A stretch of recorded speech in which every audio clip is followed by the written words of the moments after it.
Hello गाइजहरु, आज पनि हामी अर्को पार्कतिर रमाइलो गर्न आइरहेछौँ है। ए बबाल छुट्टी छ, 2 दिन छुट्टी हो, के गर्नु। 5 दिन काम गर्यो, 2 दिन छुट्टी हुन्छ। मस्त छ, रमाइलो छ। हो त्यो पारेको घरहरू टक्क देखिन्छ है यहाँदेखि।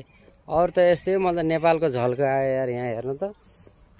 के भन्छ, हाम्रो नेपालमा चाहिँ उसको पानी, झरनाको पानी खान्छौँ नि, त्यस्तै यहाँ पनि धारा हेर्नुहोस्, यहाँ पानी चाहिँ आफै सर रसाइरहेछ। पानी चाहिँ थाप्ने, बोतलमा भरेर आफै खाने। यो चाहिँ नेचुरल पानी के, मूलको पानी यहाँ पनि पाइँदो रहेछ। युरोपमा पनि बल्ल देखियो, नेपालमा चाहिँ हजुर यस्तो हुन्छ, जहाँ सामान्य होइन, जहाँ पनि जाग्थ्यो यहाँ पनि पाइँदो रहेछ। यस्तो राम्रो पानी यहाँको लोकलहरूले पानी थापेर बोतलमा राखेर लगेर खाँदो रहेछन्।